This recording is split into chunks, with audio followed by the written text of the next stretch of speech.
Something big happened this weekend, and that was that I got my missionary plaque. Let's see if I can find the nail.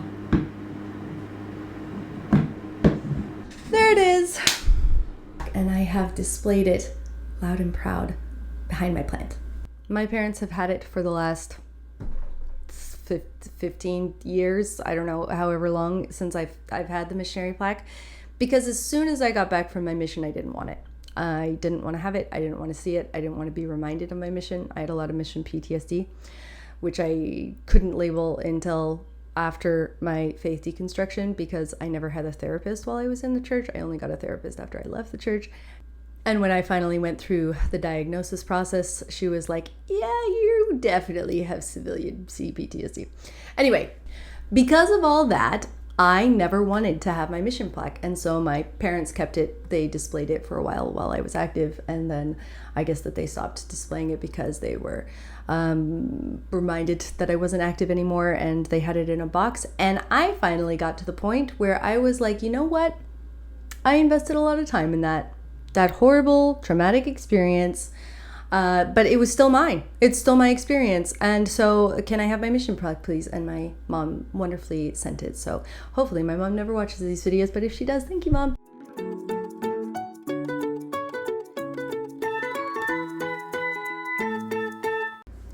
So I'm hanging this on my wall as an example that I have done hard things. I have done hard things in the service of people who didn't deserve my loyalty.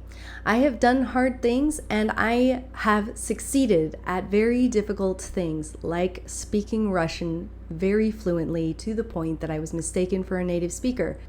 I don't do that anymore because I feel traumatized by speaking Russian, but I did it once. And that is an important reminder for me to take with myself as I am leaving this high demand group and still deconstructing so many of the ideas that were just pounded into me for decades of my life, is that this I still own.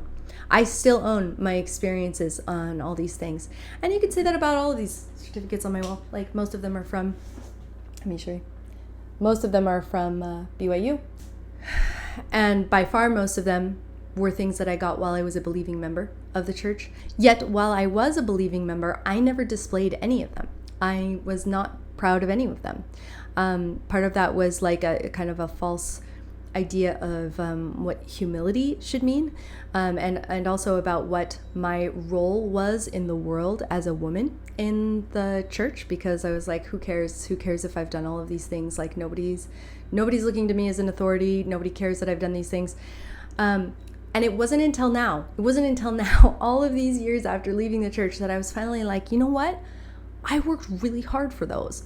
I put a lot of blood, sweat, tears, all of the bodily fluids into like earning these things, earning these accolades. And I'm going to be proud of them. I'm going to be proud of them even if they came from a university named after a guy that I think was horrible to the world. Even if they came to me at a time in my life when I was really mixed up and confused. Even if they came to me by way of costing me CPTSD for years. I'm finally at the point where I can claim all of them and say, like, these are all my experiences, and this is all part of what also led me to the point of being able to climb out of that extremely harmful paradigm.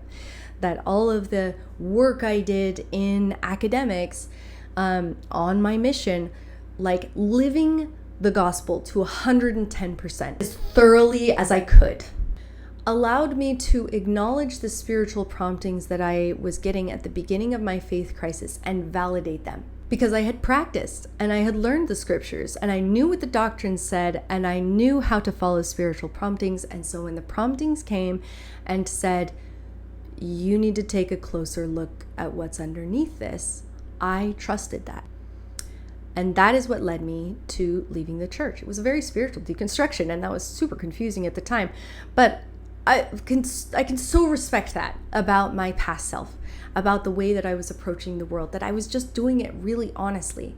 And so when I realized this month that I wanted to display my certificates, I was like, this is a big deal, because I've never been able to have room for all of my experiences in the same place, for the post-Mormon experiences and for the Mormon experiences.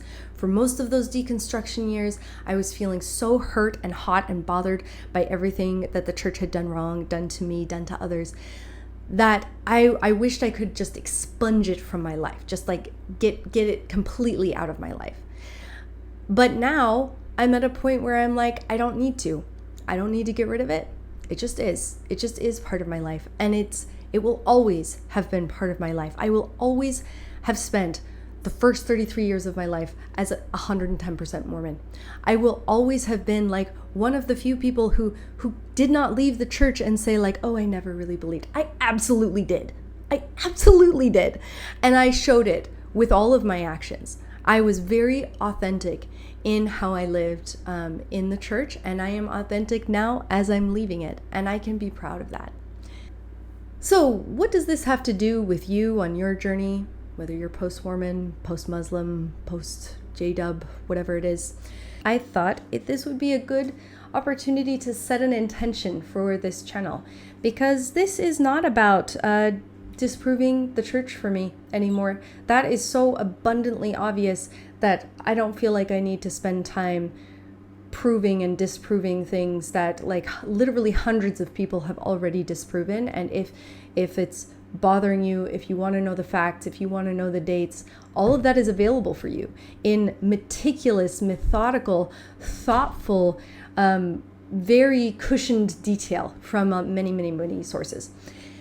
I feel like my role in the post-Mormon space is more about integration and is more about inviting people who have gone through deconstructions, whether that's in Mormonism or in other places, to come into deeper union with themselves, to bring their religious self or their in-group self, whatever that was, back into their life now as they have left that organization.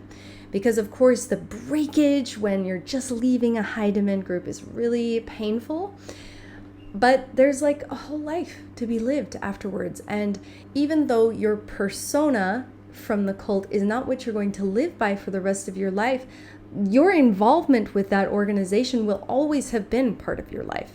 And if we can't figure out a way to bring all of our experiences into the same embrace of our life, then what we end up doing is living a fractured life where we are only a shard of ourselves, the shard of ourselves that escaped from Mormonism. And to my view, one of the unique gifts of going through a faith crisis when you leave a high demand group is that you get the chance to claim all of it, to claim everything that is yours. You're not claiming responsibility for your organization or for what they've done, especially to vulnerable or minority groups. You're not claiming responsibility for your abuser or abusers, but you can claim all of your experiences. And there is something deeply healing about allowing yourself to look at the entirety of your life and love all of it. And love all of it because it was your life. That is enough of a reason to love it, that it did happen to you, that you did experience it. You can enter a place beyond the dogmas of wherever you were raised or whatever has been impacting you. You can enter a state of being in which you accept everything that has happened to you and you love everything, not because you want to perpetuate it, but because it did happen, and because the you that lived through those experiences also deserves to be loved, just like the you that exists now. You deserve to be loved now, and the self of you that lived through those things also deserves love and respect. And even if your organization, your high demand group, your community, even if none of them can extend that recognition to your present day self or to your former self, you can do that. You can claim it. You can frame the certificates. Heck, you can make a certificate for yourself, like to commemorate your leaving of the church. Claim your life. Claim it in whatever way makes sense to you. Claim it in a way that is meaningful to you, and love it. Love it back into yourself. Love yourself into integration. Allow the cult version of yourself, the in-group version of yourself, to be loved as thoroughly as yourself now. This feels like part of the thesis of this channel, that I care a lot about integration. Integration for myself, I am my own primary subject. But as I look around at the troubles that I see around me, a lot of them seem to be connected to our collective difficulty with integrating parts of ourselves.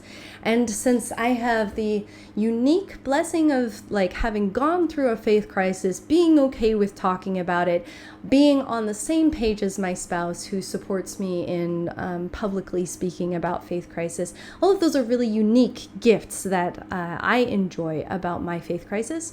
And as such, I feel like one of the gifts that I can return to the broader community of people who are struggling to climb their way out of the religious or high demand mind control mechanisms that have probably shaped a lot of their lives.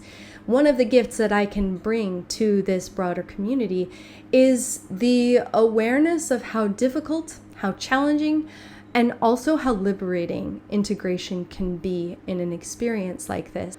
So thank you for being here for this pivotal moment in my integration of claiming my mission experience. Thank you for being on board with this intention. And of course, my hope for you is that you will get all the kinds of help that you need, whether that is meticulous and methodical combing through of the facts of your organization so that you can detangle yourself from it, or whether it's integration support like what I hope to be offering here. But wherever you are in the process, best wishes to you, and we will see you next time.